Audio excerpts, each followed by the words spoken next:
এবার ইসরায়েলকে কুপঘাত করতে ছোট্ট এক পতঙ্গ মশা, ডেঙ্গু, ম্যালেরিয়া কিংবা টাইফয়েড নয়। দেশটিতে মশার কামড়ে ছড়াচ্ছে ওয়েস্ট নাইল নামের এক প্রাণঘাতী ভাইরাস। এরই মধ্যে ইসরায়েলের দক্ষিণ ও মধ্যাঞ্চলে আশঙ্কাজনক হারে বৃদ্ধি পেয়েছে এর সংক্রমণ। মৃত্যুর হারও কম নয়। স্থানীয় সংবাদ মাধ্যমগুলো বলছে এ রোগে আক্রান্ত হয়ে মৃতের হার 7%, আর আক্রান্তদের বেশিরভাগই বয়স্ক। চলতি বছর ওয়েস্ট নাইল ভাইরাসে আক্রান্ত হয়েছেন প্রায় 1000 ইসরায়েলি, আর এতে প্রাণ যায় 71 জনের। টিম টিআরসি হৃদয়ে ধারণ করে বাংলাদেশ।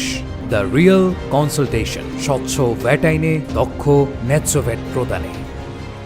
চিকিৎসকরা বলছেন আক্রান্ত হলেও খুব সহজে হয় না রোগটি নির্ণয় করা, আর আক্রান্তদের 80% শরীরে দেখা যায় না কোনো উপসর্গ, আর 19% জ্বর, মাথা ব্যথা ও শরীর ব্যথা হলেও বোঝা যায় না রোগটি কি সাধারণ ফ্লু নাকি ওয়েস্ট নাইল ভাইরাস।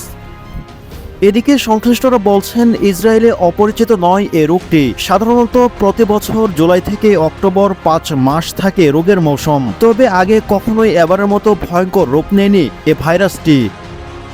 বিশেষজ্ঞরা বলছে চলমান যুদ্ধ পরিস্থিতিতে স্বাস্থ্য খাতে যথাযথ নজর না দেওয়ায় বেড়েছে এ ভাইরাসের প্রকোপ।